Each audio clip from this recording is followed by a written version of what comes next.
গৌৰীপুৰত বিজেপিৰ মৌন সমদল কাৰ্যসূচী ভাৰতীয় জনতা পাৰ্টি ধুবুৰী জিলা কমিটিৰ উদ্যোগত আৰু গৌৰীপুৰ মণ্ডল কমিটিৰ সহযোগত আজি গৌৰীপুৰত এক মৌন সমদল কাৰ্যসূচী অনুষ্ঠিত হয়। চহৰৰ মাছমজিয়াৰ যাত্ৰা আৰম্ভ কৰি দলটোৱে বিজেপি কাৰ্যালয়লৈকে সমগ্ৰ গৌৰীপুৰ চহৰ পৰিক্ৰমা কৰে।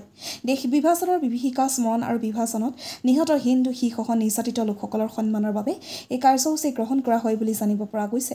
অনুষ্ঠানত অংশগ্ৰহণ কৰে পঞ্চায়ত আৰু গ্ৰাম উন্নয়ন মন্ত্ৰী ৰঞ্জিত দাস, বিজেপি ধুবুৰী জিলা সভাপতি ৰঞ্জিত ৰায়, গৌৰীপুৰ মণ্ডলৰ নেতৃত্বসহ বিভিন্ন মণ্ডল কমিটিৰ কাৰ্যকৰী সদস্য, দলীয় কৰ্মী আৰু সমৰ্থকসকল। সমদলৰ সময়ত দলীয় পতাকা, বেনাৰ আৰু দেশপ্ৰেমমূলক শ্লোগানেৰে অংশগ্ৰহণকাৰীসকলে বিভাজনৰ সময়ত উৎসৰ্গিত শ্বহীদসকলক সোঁৱৰণ কৰে। সাংবাদিকৰ আগত মন্ত্ৰী ৰঞ্জিত দাসে দেশ বিভাজনৰ ঐতিহাসিকখনৰ কথা উল্লেখ কৰি কয় যে 1947 চনৰ 14 আগষ্ট দেশ বিভাজনে অখণ্ড ভাৰতক দ্বিখণ্ডিত কৰি পাকিস্তান সৃষ্টি কৰিছিল। এই বিভাজনৰ ফলত লাখ লাখ লোক নিৰ্বাসিত হয় আৰু অসংখ্য হিন্দু শিশুক হত্যা কৰা হৈছিল।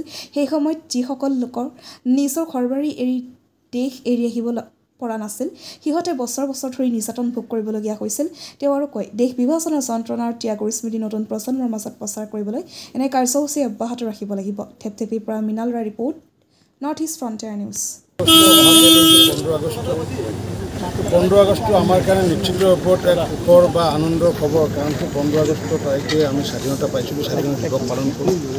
কিন্তু তাতকৈ 14 আগষ্ট তাৰিখ যে আমাৰ প্ৰতিগৰাকী ভাৰতৰ কাৰণে এক বেদনাদায়ক এটা তাৰিখ, কাৰণ এই তাৰিখতে দেশ বিভাজন হৈছিলে, অখণ্ড ভাৰতবৰ্ষৰ বিভাজন হৈছিলে আৰু বিভাজন হোৱাৰ পিছত পাকিস্তানমূলক নামৰ এখন ৰাষ্ট্ৰ সৃষ্টি কৰা হৈছিলে আৰু কংগ্ৰেছ আৰু ইংৰাজৰ যি ষড়যন্ত্ৰৰ ফলস্বৰূপে দেশ বিভাজন কৰিছিলে আৰু সেই বিভাজনৰ ফলত যি বিভীষিকা হৈছিলে, সেই বিভীষিকাক আমি স্মৰণ কৰিম আৰু সেই বিভীষিকাৰ সময়ত প্ৰায় 10 পৰা 15 লাখ মানুহ হত্যা কৰা হৈছিলে আৰু বিশেষকৈ যিসমূহ আমাৰে তেজ বংশৰ মানুহ, আমাৰ একে সংস্কৃতিৰ মানুহ, সেইসকল মানুহক 10 পৰা 15 লাখ মানুহ, যি সনাতন সংস্কৃতিৰ মানুহ বা যি শিখ সম্প্ৰদায়ৰ মানুহক হত্যা কৰা হৈছিলে পাকিস্তানত।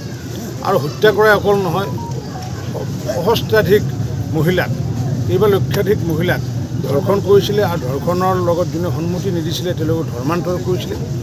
আৰু ঠিক তেনেকুৱা এক বিভীষিকাময় পৰিস্থিতিত লক্ষ লক্ষ মানুহে তাৰ পৰা ভাৰতবৰ্ষলৈ গুচি আহিছিলে, কাৰণ যিহেতু কথা আছিলে স্বাধীনতাৰ সময়ত যে যিসকলে তাত থাকিব নিবিচাৰে তেওঁলোকে ইয়াতে আহিব পাৰে, আৰু যাৰ কাৰণে সেই সময়তে 1948 চনতে লক্ষ লক্ষ মানুহ ভাৰতলৈ প্ৰৱেশ কৰিছিলে, নিজৰ মাতৃস্থানত আহিছিলে। কিন্তু যিসকলে অহা নাছিলে তেওঁলোককো কথা দিয়া হৈছিলে সেই সময়ত কংগ্ৰেছ আৰু ইংৰাজৰ তৰফৰ পৰা যে যিসকলে তাত থাকে সেইসকলেও যাতে শান্তিৰে থাকিব পাৰে, তাৰ কাৰণে পাকিস্তানত বিহিত ব্যৱস্থা লোৱা হৈছিলে। কিন্তু বিহিত ব্যৱস্থা লোৱা কথা দূৰৰ কথা, কিছুদিন পিছতে ইছলামিক ষ্টেট হিচাপে ঘোষণা কৰা হ'ল। তাৰপিছত পুনৰ সেইসকল মানুহক অত্যাচাৰ কৰা হ'ল, পুনৰ বাংলাদেশ গঠন হ'ল।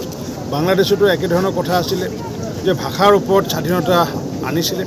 গতিকে পিছলৈ গ'ল কি যে বাংলাদেশৰ ইছলামিক ৰাষ্ট্ৰ হ'ল আৰু তাতো নিৰলসভাৱে তাত যিসকল মানুহ আছে, আমাৰ যিসকল মানুহ আছে হিন্দু মূলৰ মানুহ বা শিখ মূলৰ মানুহৰ ওপৰত পুনৰ অত্যাচাৰ চলিলে।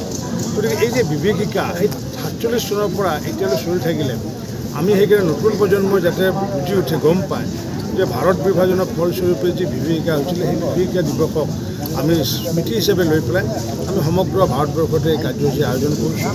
আৰু আমাৰ ধুবুৰী জিলাৰ আমাৰ সভাপতি ৰঞ্জিত ৰায় ডাঙৰীয়াৰ নেতৃত্বত আৰু লগতে আমাৰ ৰাজ্যিক সম্পাদিকা আমাৰ কোচ ডাঙৰীয়াৰ নেতৃত্বত, মনালিছা কোচ ডাঙৰীয়াৰ নেতৃত্বত আজি আমাৰ ধুবুৰী জিলায়ো এই কাৰ্যসূচী উলিয়াইছে। মই যিহেতু এতিয়া মই যাম দক্ষিণ শালমৰা মানকাছালৈ যাম, তাত যিহেতু 15 আগষ্টৰ কাৰ্যসূচী আছে। গতিকে এইখিনি আমি মৌন সমদল আমি সহস্ৰাধিক ভাৰতীয় জনতা পাৰ্টীৰে হওক বা অন্য দলৰে হওক বা জাতি ধৰ্ম বৰ্ণ নিৰ্বিশেষে আজি ধুবুৰীতে কাৰ্যসূচী পালন কৰা হৈছে।